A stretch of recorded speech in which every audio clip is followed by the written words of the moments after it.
भारत देशातले नावाजलेले संत ज्यांच्या ज्ञानप्रकाशाने हिंदुत्व जागे झाले, सनातन धर्माची समाजात पुन्हा नव्याने चेतना जागवण्यात आली।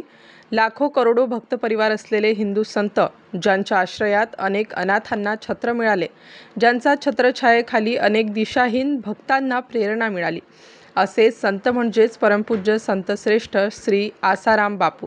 परमपूज्य गुरुदेव संत श्री आसाराम बापू यांचे 89वे अवतरण दिवसानिमित्त नाशिक येथे पूज्य संत श्री आसारामजी बापू यांची भव्य हरिनाम संकीर्तन यात्रा काढण्यात आली।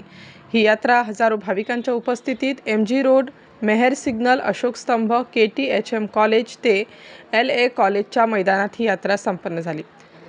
संत श्री आसारामजी बापू आश्रमचे संचालक प्रफुल्ल व्यास, रामभाई आणि ट्रस्ट मंडळ श्री योग वेदांत सेवा समिती नाशिक यांच्या प्रमुख मार्गदर्शनाखाली हरिनाम संकीर्तन यात्रा निर्विघ्न पार पडली। या भव्य मिरवणूक कीर्तन यात्रेत हजारोंच्या संख्येने भक्त मंडळी समाविष्ट झाली। श्री रामभाई यांच्या मार्गदर्शनाखाली यात्रा काढण्यात आली। रामभाई यांनी भजन कीर्तन त्याच्याबरोबर पवित्र संत श्री आसारामजी बापू यांच्याबाबत केले जाणारे सर्व आरोप खोटे आहेत, तर आजही बापू यांचा सर्व आश्रमात सेवा काम अजूनही पूर्वीप्रमाणेच चालू आहे। बापूजीची कितीही निंदा नालस्ती केली तरी ते कधी तुटले नाही व झुकले नाही। आजही करोडो भक्त बापूजींशी जोडलेले आहेत आणि त्यांचा अवतार दिनासाठी अशा कीर्तन यात्रा देश आणि परदेशात हजारो ठिकाणी बाहेर काढण्यात आले, असेही रामभाईंनी सांगितले। कोट्यावधी सनातनी हिंदू लोक आजही बापूजी बरोबर उभे आहेत। सत्य परेशान हो सकता है, पराजित नहीं।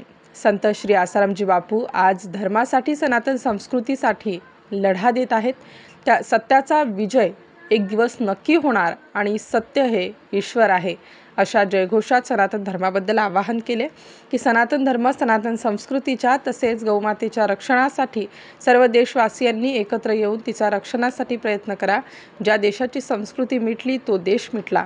छत्रपती शिवाजी महाराज आणि छत्रपती संभाजी महाराज यांनी धर्माच्या रक्षणासाठी कोणासमोरही न झुकता आयुष्याचा शेवटपर्यंत लढा ते देत राहिले। त्याचप्रमाणे एवढे खोटे आरोप होऊनही आज संत श्री आसाराम बापू सनातन धर्मासाठी लढत आहेत।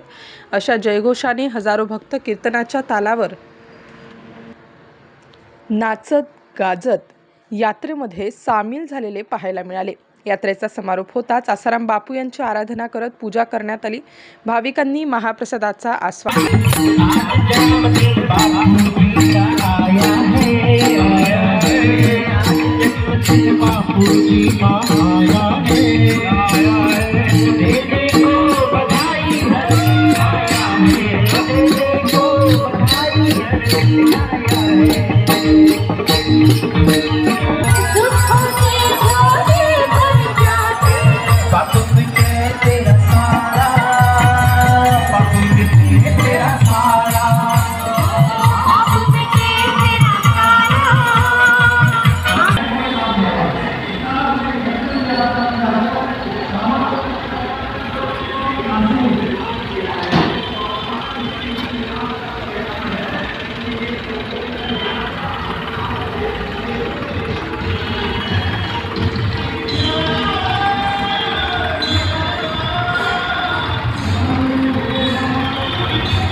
प्रातः स्मरणीय परम पूजनीय संत श्री आसाराम जी बापू का 89वां अवतरण दिवस के निमित्त ये भव्य हरिनाम संकीर्तन यात्रा निकाली गई।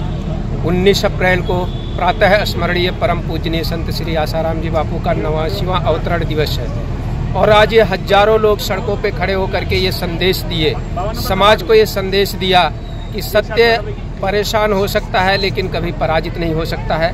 आज हजारों लोग सड़कों पे चले और लोग देखते रहे कि लोगों का सबका मंगल, सबका भला चाहने वाले संत श्री आसाराम जी बापू आज इतना विधर्मियों ने कुप्रचार किया, तरह तरह की अफवाहें उड़ाई, जो कि केस झूठा अफवाह है, बेबुनियाद है, कोई सच्चाई नहीं है।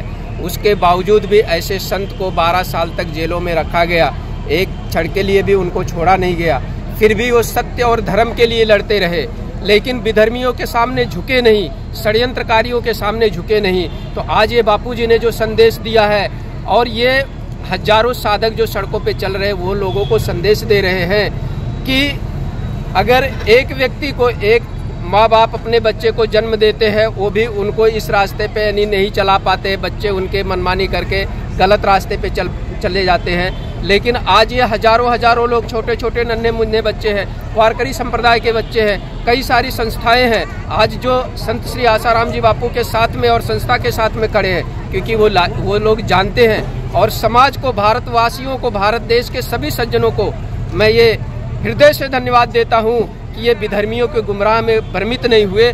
आज भी करोड़ों लोग संत श्री आसाराम जी बापू के चरणों में नतमस्तक हैं। आज भी हजारों आश्रम, हजारों गौशालाएं चल रही है, सारे समाज के सेवा कार्य चल रहे हैं। नासिक में श्री योग वेदांत सेवा समिति जो आज 400-500 परिवार को हर महीने उनको राशन, अन्न, वस्त्र और कपड़े पहुंचाती है।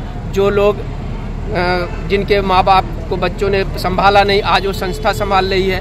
आसाराम जी बापू ने ऐसे ही कार्य चालू किए कि जो लोग कुछ नहीं कर सकते भगवान का भजन करें और भोजन पाएं। ऐसे लोगों को आदिवासी क्षेत्रों में जाकर के लाखों लोगों को, घर परिवार को बसाया है, जिनका सेवा कार्य समाज के द्वारा चल रहा है। तो आज ये आप देख रहे हैं कि ये संस्कार संत श्री आसाराम जी बापू ने हजारों करोड़ों लोगों में डाला है, जो इतना शांतिपूर्वक भगवान का भजन करते हुए निकले और समाज को एक संदेश दिया। तो आपके चैनल के माध्यम से हम भी लोगों को ये संदेश देना चाहते हैं कि जिसको, यानी हमने एक बापूजी के वचन है कि ये मानसिक कोई बीमारी नहीं है, ठीक है ना, तनाव चिंता कोई बीमारी नहीं है, ये तो केवल पाप कर्मों का फल है। कबीरदास जी बोलते हैं कि कबीरा निंदक ना मिले, कबीरा निंदक ना मिले, पापी मिलो हजार, एक पापिन के माथे पर, एक निंदक के माथे पे लाख पापिन का भार। तो ऐसे मैंने आज जो आह्वान किया, बापूजी का संदेश है कि बिना विचारे किसी की निंदा ना करें, आपस में लड़े झगड़े नहीं। बापूजी जो संदेश देते हैं कि एक ही माँ के बच्चे हम सब, एक ही पिता हमारा है, ना जाने किस मूर्ख ने लड़ना हमें सिखाया है। तो बापूजी ने सबका सम्मान किया, सारे धर्मों का सम्मान किया, और बापूजी ने यही संदेश दिया कि आप भी ईश्वर की शरण में आए, सनातन धर्म की शरण में आए, और विधर्मियों के पाश्चात्य कल्चर के उसमें गुमराह ना हो और अपने धर्म की रक्षा करें। कृष्ण भगवान ने गीता में बोला है, धर्मो रक्षत रक्षिता, जो धर्म की रक्षा करता है धर्म उसकी रक्षा करता है। इसी उपलक्ष्य में कल 19 अप्रैल को संत श्री आसाराम जी बापू आश्रम, सावरकर नगर, गंगापुर रोड, नासिक पे बड़े धूमधाम से 10 बजे उत्सव मनाया जाएगा। आप सभी पधारिए और सभी सज्जनों को हमने आह्वान किया है। हरिओम। आसाराम जी बापू यांच्या 89व्या जन्मोत्सवानिमित्त आज नाशिक शहरामध्ये भव्य अशी संकीर्तन यात्रा काढण्यात आली होती। ही संकीर्तन यात्रा प्रमोद महाजन गार्डनपासून सुरू झाली। प्रमोद महाजन गार्डनपासून अशोक स्तंभावरनं रविवार कारंजावरनं मेहर सिग्नलपासून परत आपलं गंगापूर रोडचं जे आहे तुमचं अशोक स्तंभावरती आले आणि अशोक स्तंभावरून नंतर सगळ्यात शेवटी रावसाहेब थोरात सभागृह या ठिकाणी या संकीर्तन यात्रेचा समारोप करण्यात आला। या संकीर्तन यात्रेमध्ये पूर्णपणे धार्मिक आणि आध्यात्मिक वातावरण होतं। पूज्य संत श्री आसारामजी बापू यांच्यावरती जे काही खोटे आरोप लावून जे काही त्यांना फसवण्यात आलं आहे, कारण की ते सनातन संस्कृतीचं काम करत आहेत आणि आपला इतिहास आहे की सगळे संत जर आपण बघितले, आज ज्या संतांना आपण लाखो करोड रुपये श्रद्धास्थान आहेत, पण त्या संतांना त्या हयात असताना त्यांना जो त्रास दिला गेला ह्या सगळ्या आपल्याला अवगत आहोत। तर त्याचप्रमाणे बापूंवरती जे काही खोटे आरोप लावले आहेत याचे मेडिकल प्रूफ जे आहे त्याच्यामध्ये हे सिद्ध होतं की बापूजींकडनं असं कोणते कृत्य झाले नाही की त्यांना दोषी मानून त्यांना अडकवण्यात आलं आहे। फक्त बापूजींनी सनातन संस्कृती आणि सनातन धर्मप्रचारासाठी जे काम केलं आणि नुसतं प्रवचनात नाही तर स्वतः ग्राउंड लेवलला उतरून त्यांनी जे काम केलं, आदिवासी भागात होणारं धर्मांतरण थांबवण्यासाठी प्रयत्न केले, तिथे मंदिरं बांधून तिथल्या लोकांना रोजगार उपलब्ध करून दिले, भजन करो भोजन करो और दक्षिणा भाव हा उपक्रम त्यांनी चालू केला।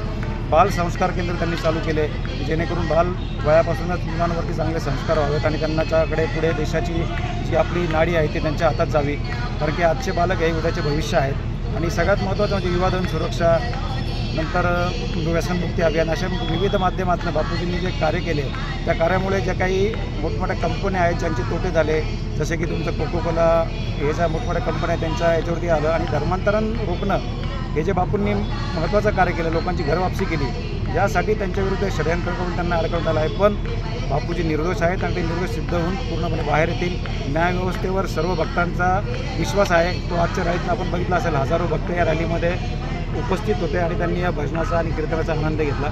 उद्या सकाळी 10 वाजेपासून पूज्य बापूजींचा जन्मोत्सव 89वा संत श्री आसारामजी आश्रम सावरकरनगर गंगापूर रोड या ठिकाणी साजरा करण्यात येईल.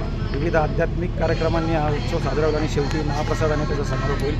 सर्व भाविक भक्तांना आपल्या न्यूजमार्फत मी विनंती करतो की जास्तीत जास्त संख्येने आपण उपस्थित राहून या आध्यात्मिक सोहळ्याचा आणि महाप्रसादाचा आनंद घ्यावा. हरी विष्णू मंगलम गरुडध्वज मंगलम पुंडरीकाक्ष मंगलाय तनोहरी. बघा, आज आपल्या नाशिकमध्ये परमपूजनीय पूज्य श्री आसारामजी बापू महाराजांच्या 89व्या अभिष्टचिंतन सोहळ्यानिमित्त सुंदर अशी शोभायात्रा काढण्यात आली. त्यामध्ये आमच्या या त्र्यंबकराज वारकरी शिक्षण संस्था असेल, जय बाबाजी वारकरी शिक्षण संस्था असेल, या दोनही वारकरी शिक्षण संस्थेला या शोभायात्रामध्ये येण्याची संधी दिली. त्या प्रथमतः या दोनही गुरुकुलच्या वतीने पूज्य बापूजींच्या आश्रम परिवाराचे आभार मानतो आणि पूज्य बापूजींना उदंड आयुष्य आरोग्य लाभो, चांगली त्यांच्या हातून त्यांच्या करकमलाद्वारे चांगली समाजाची सेवा घडो अशी आकांक्षा महामृत्युंजय त्र्यंबक राजाच्या चरणारविंदी करतो. पुनश्च एकदा बापूंना उदंड आयुष्य आरोग्य लाभो अशी. स्टार न्यूजसाठी रोहित गायकवाड, नाशिक.